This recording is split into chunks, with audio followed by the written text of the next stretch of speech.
যদি তারা সেটাকে কোয়ালিটি এডুকেশন না দিতে পারে তাহলে সেই সমস্ত কলেজগুলোতে অনার্স কোর্স হয়তো বন্ধ হয়ে যেতে পারে। প্রথম প্রশ্ন হলো যে অনার্স অধিভুক্তি এই মুহূর্তে বন্ধ আছে এবং এটা 2016 সালে পার্লামেন্টের একটা সংসদীয় কমিটির সিদ্ধান্ত অনুযায়ী সেইটা বন্ধ আছে। আমরা সেটা এখনও ওপেন করি নাই, এটা প্রথম।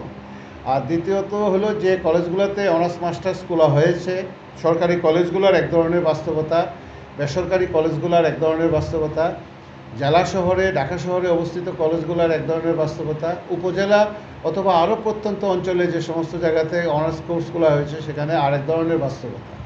এই অবস্থার পরিপ্রেক্ষিতে আমরা কলেজগুলোর র্যাঙ্কিংয়ে আবার হাত দিয়েছি এবং কলেজগুলোতে কীভাবে পরিচালিত হচ্ছে আপনার অনার্স কোর্সগুলো সেটা আমরা একটা ইভ্যালুয়েশন চলছে এখন এই মুহূর্তে।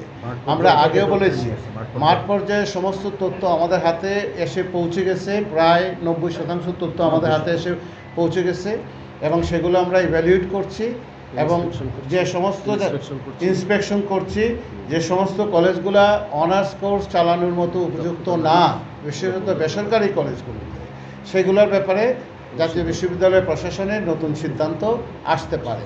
যদি তারা সেটাকে কোয়ালিটি এডুকেশন না দিতে পারে তাহলে সেই সমস্ত কলেজগুলোতে অনার্স কোর্স হয়তো বন্ধ হয়ে যেতে পারে। সেটা কেন আপনারা বন্ধতে কেন যাবেন? আপনারা সেটাকে কোয়ালিটি এনশিওর করবেন না? আমরা কোয়ালিটি এনশিওর করব, কিন্তু আপনাকে একটা কথা বলি, আমরা বারবার বলার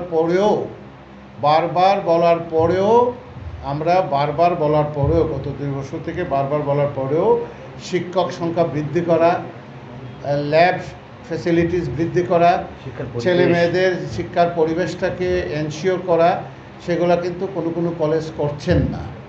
সেই অবস্থার পরিপ্রেক্ষিতে বলছি আমরা যে যদি এই কাজগুলা আমরা আবার দেখছি, আবার ইভ্যালুয়েট করছি, যদি দেখা যাচ্ছে যে কোনোভাবেই শুনছেন না, তাহলে আমরা শিক্ষা মন্ত্রণালয়ের সাথে কথা বলে ফার্দার ব্যবস্থা করব।